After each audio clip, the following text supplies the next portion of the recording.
We're going to tell you the story about what happened to these two pro-life counselors, both in their 70s, in Baltimore, Maryland, who regularly go outside of a Planned Parenthood abortion clinic in Baltimore.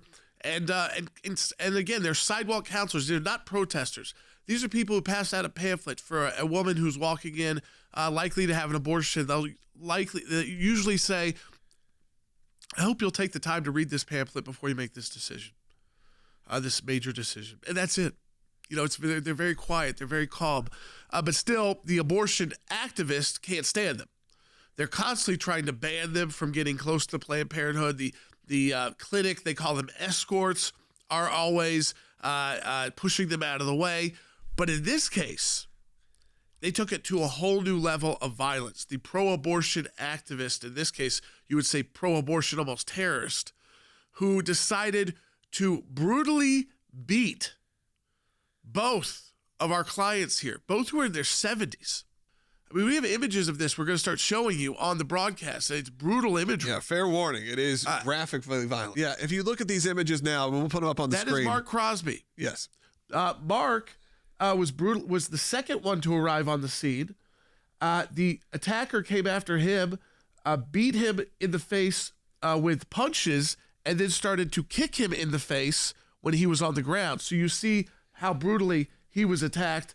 Again, you see the bumps, you see the bruising. He's been in and out of the hospital. The attacker is still on the run. There's footage. The Baltimore Police Department is still. That's what happened to the first. See the older gentleman there?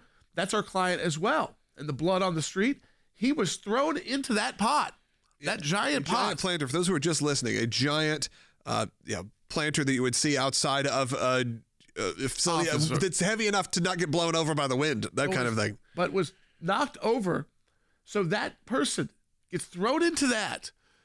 Again, this is, what happens broken bones and just when you destroyed. Demonize the pro-life movement. And these are which the Biden administration is responsible for ultimately. And these are sidewalk counselors, to clear up. This isn't someone who's radically, we've been told not radically screaming, or even if they were, who cares? But these are not those guys. These are guys handing out pamphlets. Can I talk to you? Can I pray with you? Soft, quiet. Is how everyone has described it. Yeah, their approach is soft, quiet. They really are there just to, can I get you can you see this pamphlet? Will you pray with me? Will you maybe read this pamphlet before you make this big decision? And that's it. Yep. Well, that's enough. And then you went and and they literally said he was speared. Yep. This is like a football. Like a football spear. Taken up, picked up over his head, slammed into the ground, and then beaten by the fist, and then kicked in the face. In Baltimore, Maryland. That attacker is still on the run. So what do we do at the ACLJ when we represent these clients? And we'll go through it directly, the entire incident for you. We're going to make sure justice is done, both in the criminal prosecution, but then in the civil side as well. Okay, how involved was that clinic? Did the clinic know the attacker?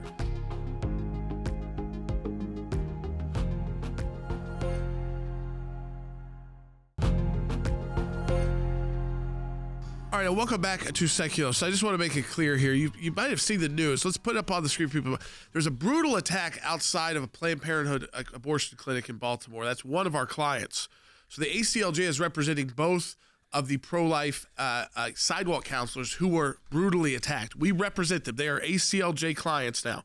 When we saw that this had happened, we contacted them directly and said, we want to make sure justice is done here. This is going to get complicated because you're going to need the police to prosecute.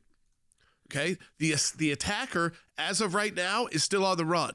There is footage of them. So we will work with Baltimore Police Department to make sure that attacker, who we need to know if Planned Parenthood had a relationship with him. Did they know who he was? Had they seen him before? As he hung around the area, they called him a younger man, so we know he's not an older attacker. Compared to these guys who are 70s and 80s. Yes, who is literally, beating nearly to death one of our clients, as has been told by one of his friends. But he was saving an even older gentleman who's also an ACLJ client who had been thrown into this huge flower pot, didn't sustain as many injuries because the attacker turned his attention on our other client, Mark, who he then said, if you move, I will come after you. He moved, and he is brutally beaten. This is just his facial injuries. Let me show him. Again, that's just his facial injuries. That's just what you can see. Yeah, when you have been beaten, shot of that too. When you have been beaten that bad in the face, yeah, these are bruises on his arms. Yeah, I mean, if it looks like the end. Think about what's happened inside. A very violent UFC fight. I mean, if not way worse than you can imagine. Yeah, these bumps. Yeah, exactly. He's currently blind in one eye because of it. So if you're not watching this, you're talking about his head swollen up, like he'd been shot. To be honest, is what it kind of looks like. And it's because he was not just punched; he was thrown to the ground overhead. So picked up and thrown to the ground, beaten in the face by kicks and punches. So he's also kicked in the face, which leaves those different kind of that scarring, which is just, it is shocking scarring. When we saw this, I said, whoever did this was an enraged psychopath. Yeah. But that enraged psychopath, we're going to make sure receives justice under the law, and that our clients receive justice. So we're going to work with Baltimore police, put the pressure on to make sure they do arrest this individual, find out who did it, prosecute them to the full extent of the law, and then we will come in with the civil case. Right. These guys beat old men who were just, quietly offering their resources in front of a Planned Parenthood, as they've done for years. This guy destroyed. He's at large. They're looking for him. And we're deeply involved. That's what I want to make sure people understand here. When we found out about this, we got as involved as we could. We reached out to these gentlemen and said, we want to represent you, obviously at no cost, because that's what the ACLJ does. And we're going to take it to court, and we're going to make sure, like you said, that justice is served. So we are looking at whether or not there's been a violation of the FACE Act, the Free Access to Clinics Entrances Act, here because of the violence that occurred against our clients. I want you to make sure you understand, we are not just talking about this right now. Right. We represent both of these individuals. That's the cool thing about this broadcast. It's not cool what happened to them. But what is cool about our broadcast is that we talk these issues because we have a team of attorneys, and I'm an attorney, and we see them and we say, let's assist. And you know what we get to do? We don't have to think about the cost. You know why I don't have to think about that? Because there's so many of you out there who donate to the ACLJ. That doesn't even have to cross my mind. I know this is going to be a tough battle there because I know it's Baltimore, Maryland. It's not going to be the most friendly to a pro-life activist, but we're going to make sure the police do their job. We're going to make sure, again, we do our job. There'll be a civil case filed here as well. We're going to see how the clinic was involved. We're going to see if there were other federal laws violated here. I don't have to worry about what that is going to cost us legally to do. Do you know why? Because of all of you who donate to the ACLJ, Logan. This is such an important example of that. I never once, while our whole team was considering, how can we help them? I'm not a doctor. No. But what I can do is make sure that assailant is put behind bars, and that gets a full prosecution, and so they're just not ignored and they just let it go away. And that ultimately we can bring a civil case against that individual on behalf of our clients. That's what we can do to help. And it's great that I never had to think for a second, never even crossed my mind, which most law firms would, can we afford to do this? Yeah. How do we have to set this up? All I had to do was get to our attorney and say, let's go to them and say, do they want to be represented? No cost. Absolutely. We were able to use great resources and find these people and connect with them because this story became pretty viral. You probably saw it over the weekend. It became one of those things where if you're in the pro-life community, it became a story. And what we saw is not just two men beaten up. We also saw how justice can be served, how we can bring more attention to it, but also how we can take this to court and get these guys really taken care of, because this is a horrible assault on them, and also obviously a big scare tactic for anyone who wants to be a sidewalk counselor, anyone who wants to just go out and pray in front of a facility. It's not purely just for them, it's for the entire movement. If you've thought about donating to the ACLJ, do it today. Donate today at aclj.org. And I just want to give you an example. This is not to toot our own horn, but it's just an example of how this came about so quickly. We could have launched this yesterday, but we wanted to make sure a couple of loose ends were tied up because we are attorneys. Yeah, it's legal. So we're not just reporters. There was plenty of reporting about this already. But when we saw this happened on a Friday of a holiday weekend. Did I say, you know what, our attorneys, it's Memorial Day weekend. Yeah. I'm not going to text them. It's 10 o'clock at night on a Friday, Memorial Day week. Absolutely not. We began a text chain at about 10:30 at night on Friday. By Sunday, we were in contact directly with these because they were in and out of the hospital on Saturday. Yeah, it was tough. So we were in contact with their family members, but they were not able to talk to us yet. Yeah. By Sunday, we were signing them up as clients.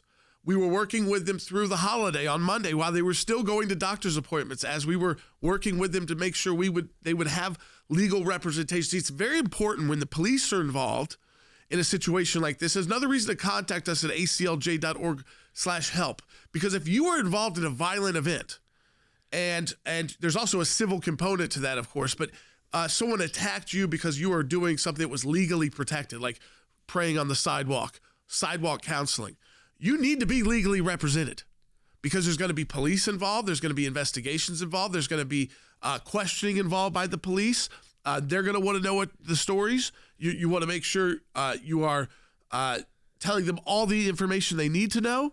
You want to make sure you've got your protection, you've got your own protection legally as attorneys, because you're going up against, unfortunately, in some of these cases, especially if Planned Parenthood is tied to this at all, that specific Planned Parenthood Baltimore. At this point, also, I mean, again, if you're not watching right now, I know a lot of you are listening on radio or maybe even the audio podcast version of this, you have to see the imagery, because until you see the imagery, I don't think you'll fully grasp what we're talking about here. This is not a few scuffs. This is not a few cuts and bruises. These are guys who have been just obliterated. I mean, their faces have been destroyed. You get punched and get like a gash over your eyebrow. No. And even now, we've seen updated imagery. It's like the bruising and the swelling and everything that's happening. It's very graphic, fair warning. I mean, I have to tell you that before you go and look. But it is it's a sad reality of where we're living right now. Yeah.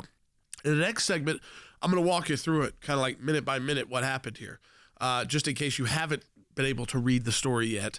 And I know we've been kind of throwing it at you pretty quickly, so we're going to do that. But we got one more segment I wanted to spend on this, because I wanted to walk you through it kind of minute by minute, how this occurred, so that you know, as you continue to hear about this and learn about this story as the case progresses, you've heard it from beginning to end, how this occurred outside this Planned Parenthood clinic in Baltimore. But let's take the phones, Logan. 1-800. We can take this call quickly. All right, Robin's calling in Virginia on line 1. You're on the air. Hey, Rob.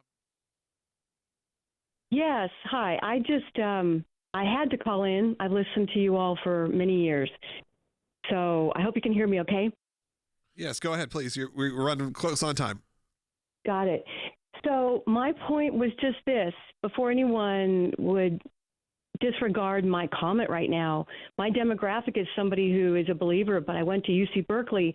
I too had an abortion that I really regret so many years later. And because it's such a divisive issue, whether it's pro-life or pro-choice, I feel like this is so horrible that their very name, their platform being called pro-choice, this was no choice at all. And the idea of being pro-choice would include peaceable resolution to a problem. So this is so horrific that I just hope that this brings people to the table to discuss the fact that this is awful. You know, there's no the allow. I appreciate your call, Robin. That's why we're doing it, to bring that discussion forward, so people don't ignore this violence. We'll be right back on Sekulow.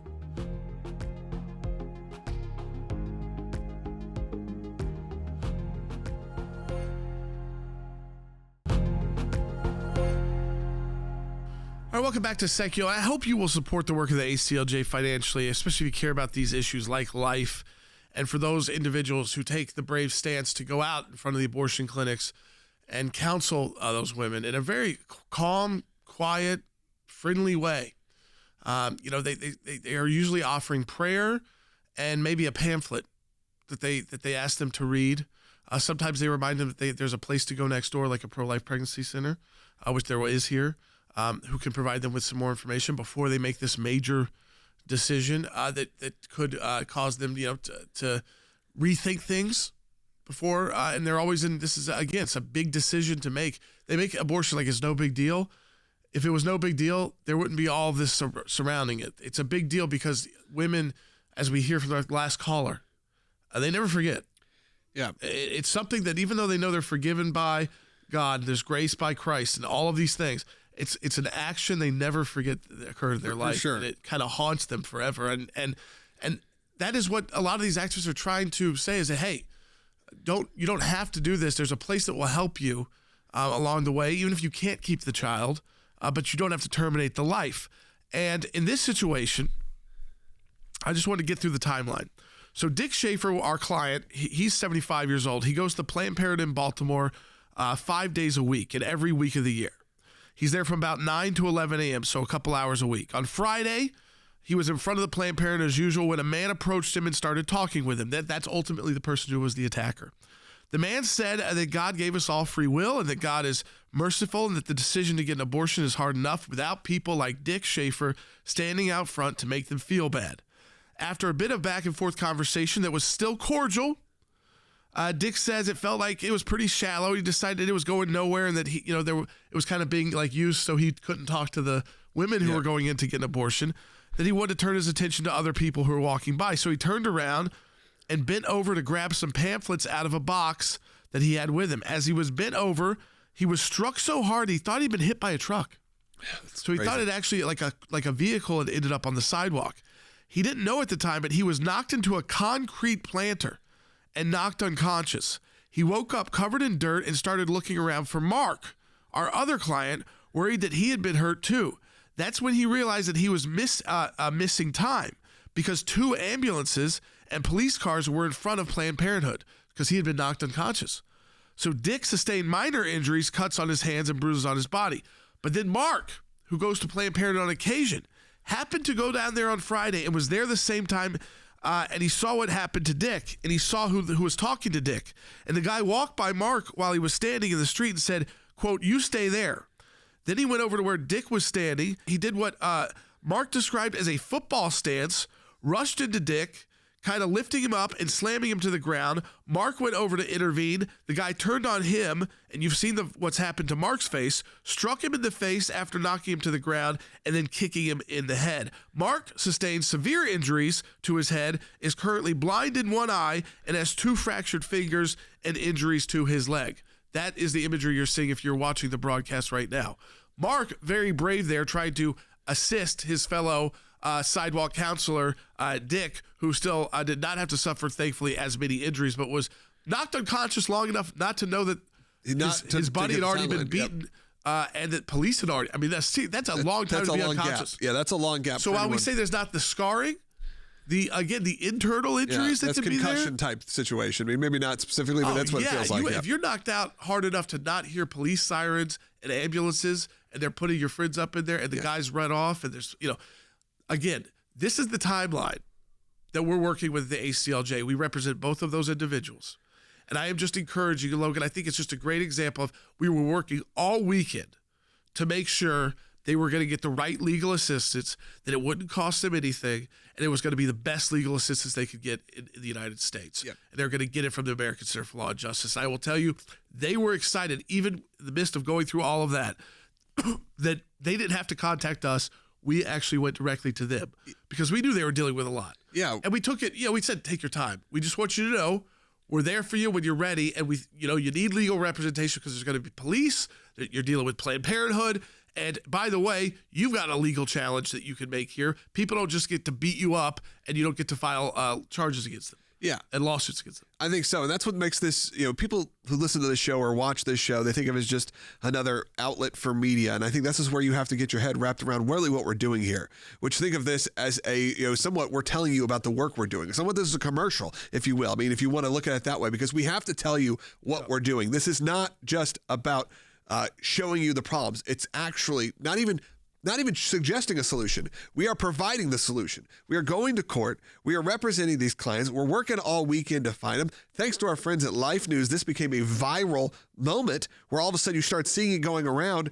We reached out, we found the contacts, and when we were able to get in touch with the right people, we're able to go to court now and represent these guys who were just, we were trying to even come up with the right words. These are not even pro-life protesters. I think we need to even clear that up. These are sidewalk counselors. These are guys on the street saying, here's a pamphlet. Would you consider going, before you go here, would you consider going to take a look at what's going on at the Pro-Life Pregnancy Center nearby?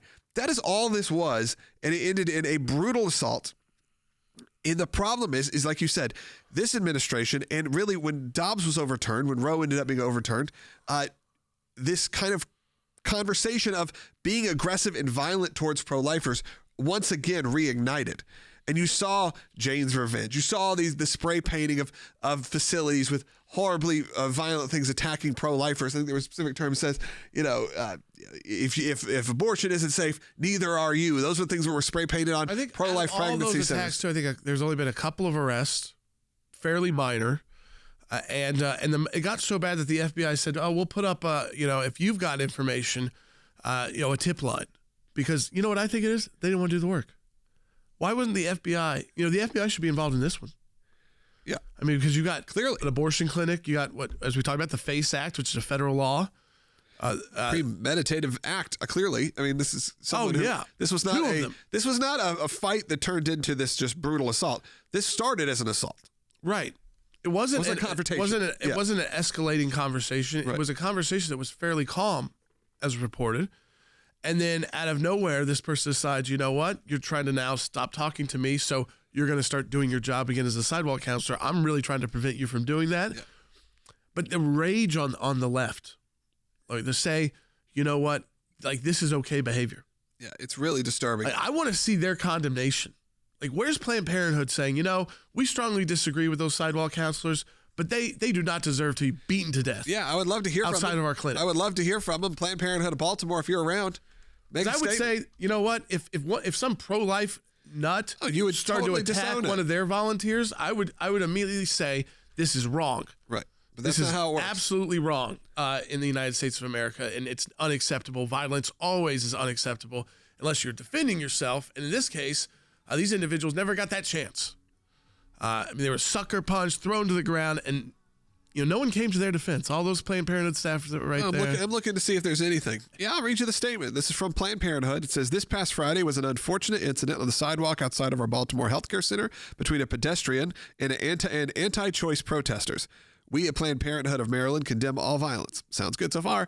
When abortion care is under attack across the country, we cannot tolerate violent acts from anywhere, especially when it gets in the way of patients receiving proper health care. So like you said, there were ambulances coming by because this guy got attacked. Again, of course, they're saying anti-choice protesters is the word they're using. As we said, not even protesters I wouldn't consider these people. They try to make the individual out to be just a random pedestrian who attacked them? No.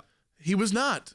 He was interacting with Planned Parenthood staff on the street. So he's not just a random person on the street. In fact, we don't know yet if he has any direct ties to them. We'll find out. We'll find out. And so that was, though, one of the weakest. They were basically blaming our clients for the violence outside the clinic. Yeah, it's by using terms like anti-choice protesters, and we want to condemn all violence because when abortion care is under attack across the country, we can't tolerate violence because it's going to get in the way of patients receiving their health care. And that's what they were mad about, because if ambulance and police showed up, there were less abortions that day. Yeah, you know what that means? Blaming. They made less money. Yeah. I think today we've given you a great example about why to financially support the work of the ACLJ. And it doesn't always have to be huge donations. I think our average donation is like $50. So if you could donate $25, $50 to ACLJ, that's very meaningful donation to us because so many of you donate, and that's how it works. Grassroots donations. Donate today at aclj.org. If you think you need legal help, you contact us at aclj.org/help.